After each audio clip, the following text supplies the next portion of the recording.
Welcome back to Our Issues Milwaukee. I'm your host, Andrea Williams. November is National Diabetes Month. The goal is to raise awareness of the ever-growing disease that affects nearly 30 million children and adults in the U.S. My next guest is Susan Hjelsand, Program Manager for the American Diabetes Association. Hi, Susan. Hi, thank you for having me. Thank you for being here. And if you would, I think it's important to tell our viewers at home more about the American Diabetes Association and what it is you do. Oh, absolutely. The American Diabetes Association is the largest national campaigner to stop diabetes. And when we say that, we mean type 1, type 2, gestational. We really want to educate and have people understand what diabetes is, as well as how to prevent it and how to manage it if you are diagnosed. Yeah, let's talk about the basics, because we were talking off camera saying, you know, a lot of us think we know what diabetes is and what people need to do, but a lot of us don't have all the facts that we need. And the more we know, the more we can help those who are dealing with diabetes. Sure. So what is diabetes? Diabetes is for type 1, type 2, or gestational diabetes. The one thing that they have in common is they're all related to the pancreas and insulin production. Insulin is the key that turns the food that we eat into the energy that our cells need to do everything that we do. It helps our heartbeat, helps us think, helps our blood move, all of that. In type 1 diabetes, it's an autoimmune disease, which means that for some reason, which they haven't figured out yet, the body turns on itself and it destroys the beta cells in the pancreas, which are the cells that create insulin. So if you have type 1, your body creates no insulin and you need to inject that insulin. There is no pill form or inhaled form that you can take right now.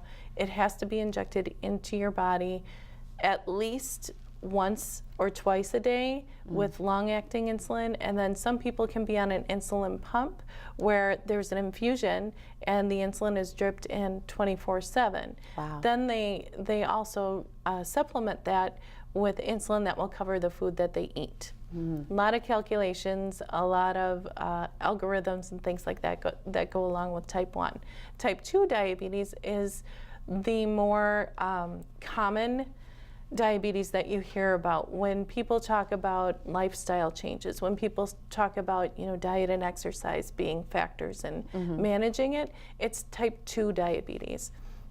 And there are a few different things that come into play for type 2. Heredity can come into play, as well as your lifestyle. Sedentary lifestyle is a risk. If your eating habits are poor, that's a risk as well. And all of these things can factor into developing type 2 diabetes later in life, but lots of kids now are getting type 2 diabetes as well. I was going to say there are a lot of young people. We're seeing the numbers go up, and why is that? Well, there are a lot of different factors. I'm thinking the sedentary, because as kids we used to get out, run and play. Exactly. A lot of kids are playing video games and on their laptops and iPads and things of that nature. And it makes sense. Transportation, you know, we take buses, cars, you know, motorcycles everywhere where I mean, we've all heard the stories about how our parents have had to walk to school uphill both ways, right? In the snow and ice. Yes. That doesn't happen really anymore. So there's a lot of lifestyle changes that take place. We're also a very, very fast-paced society, always busy, catching food on the run, on the way. You know, even if we're running to soccer practice or we're running to hockey practice, dinner has become something on the go that we can quickly eat in the car before we get to our next thing. And sometimes those aren't the healthiest choices for us. So I think, you know, those two really for the kids probably come into play.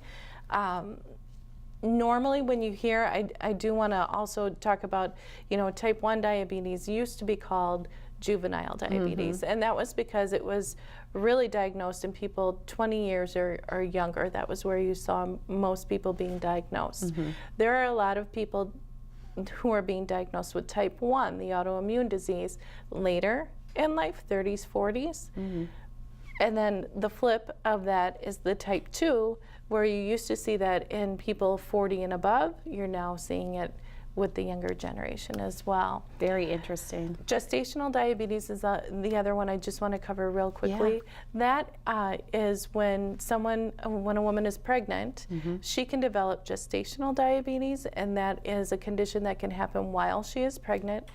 After she delivers the baby, that can subside and go away, but she is always then at risk of developing type 2 later in life. So it's something that a woman should just be aware of and definitely be tested for. And with gestational diabetes, oftentimes there are no symptoms, so it's so important for women to be tested at the proper time to definitely make sure they're not dealing with that during their pregnancy.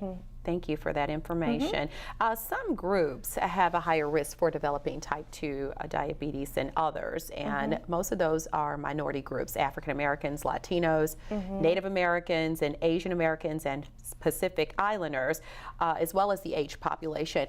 Why, or is this something that's still being researched? Do you see this in minority populations? It is something that is still being researched. They're really not sure why, but it is true.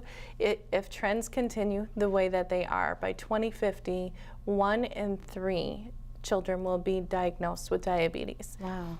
In African American populations and Hispanic populations, that's 1 in 2.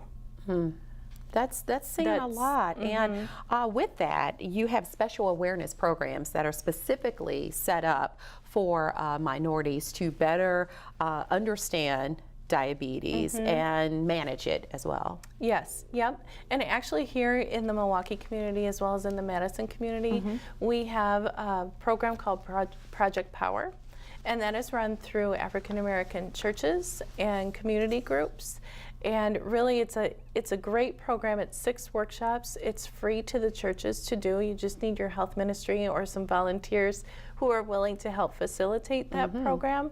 But it really takes you all the way through from your basic education about diabetes and what the risk factors are and how you can prevent it, to if you do have it or you have a loved one who has it, how to manage it and manage it well. Because really, the smallest things can make a difference. Losing a few pounds can make a huge difference, or just being more active, you're not necessarily going to see it on the scale, but just being more active can really help reduce the risk of developing and can ease the management of diabetes. Yeah, that is something that you always hear when someone's been diagnosed with diabetes, that a lifestyle change is imperative. And the thing is like you said, people think when you hear get active, eat healthy, that is the hardest thing in the world to do. And it's not easy to make a lifestyle change, but taking a walk around the block once you wake up in the morning, just doing something more than what you've done in the past is a good start, right? Exactly, yes. And I'm kind of excited about this one. So November is Diabetes Awareness Month, and our theme this year is America Gets Cooking to Stop Diabetes. So the entire month, if you go on our website, and we've got all sorts of other tools and resources for you. You can find recipes, you can find ways to get active with your family. It's just, I like it because it takes that really, really hard thing that people are like, I don't want to eat lettuce for the rest of my life. Right. And it really lays it all out there. We've got meal planners, we've got, recipes for every day of the week. We've got ideas on how to get out and get active, and it's a really fun, really exciting for me. For the month. It's really helpful because I think that in my research I've realized over the years that there are alternative ingredients when someone may be living with diabetes that you can use. So maybe instead of one thing, there is something else you can use where that meal will still taste the same and be yummy, right? Absolutely, yes. That is good news, and it's something to be excited about because, like you said, nobody wants to eat lettuce for the rest of their life. And for the kids who are on the computer anyway, you can go on our website to My Food Advisor, and you can even plug in your own recipe, and we'll give you a healthier version of that, or we'll tell you the nutritional value of those recipes, so you can start to make different choices, better choices, and really just have fun with cooking and getting active. Yeah, and with that, the whole cooking and recipes, there's a long list of celebrities who have been open about being diagnosed as a diabetic, and some of those include Tom Hanks, Halle Berry, Sherry Shepherd, and Mary Tyler Moore even. But I think my favorite person who has really inspired so many people in dealing with diabetes is Patti LaBelle. Oh. Because she's written more than one cookbook, and this is a woman who was doing like quadruple cheese macaroni, and you know, and she flipped the script, and she really tells people, like, you know, I know what I'm doing when I'm in the kitchen, and I've put these cookbooks together, and if I like it, you'll like it. So that is refreshing for people, and it's motivational. Absolutely. And again, on our website, we have a whole section of books that people can purchase and, you know, flip through basically the pages, and a lot of them are cookbooks, and a lot of them are actually cultural ethnic cookbooks as well. So we have Spanish cookbooks, we have African American soul food cookbooks, things that just really take those recipes that you love to have and just tweak them enough to make them a better choice. Yeah, and one last thing on the eating and the cooking, like what's important, I think, is people realizing that you can't cook different for one person in the family and then everybody else eat different. It's a great lifestyle change for the entire family. Exactly. Whenever I talk to families, I say diabetes is really a family disease. If one person is diagnosed in the family, it does affect the entire family. And the more that the family embraces those subtle changes or the change in lifestyle altogether, the better off everybody is. You know, I always say, you know, you wouldn't feed your kid candy for breakfast if they didn't have diabetes. So, you know, you're not taking anything away if you're having a healthy breakfast, lunch, and dinner. It's just the right thing to do. Yeah, and it just takes a little extra time, but it's well worth it for sure. I wanted to quickly mention last month you held your Step Out Walk to Stop Diabetes, and each year you also have a diabetes camp for kids. Yes. So we have under a minute, but how can people find out more information on how they can get involved in things like that? Oh, absolutely. They can always call our office. They can call the 1-800-DIABETES line. They can go on to www.diabetes.org. Calling the office 414-778-5500 can get in touch with me. Our Step Out did a wonderful job. It was 43, it was raining, it was not a nice day, but we had over 900 walkers come out and support us, and it does support our camps. We have 2 week-long sessions for kids with diabetes in the summer, so they can experience camp just like everybody else. We have a family retreat that's out of this world for newly diagnosed families as well. Good stuff. Thank you for stopping by. It's been Thank you. a pleasure.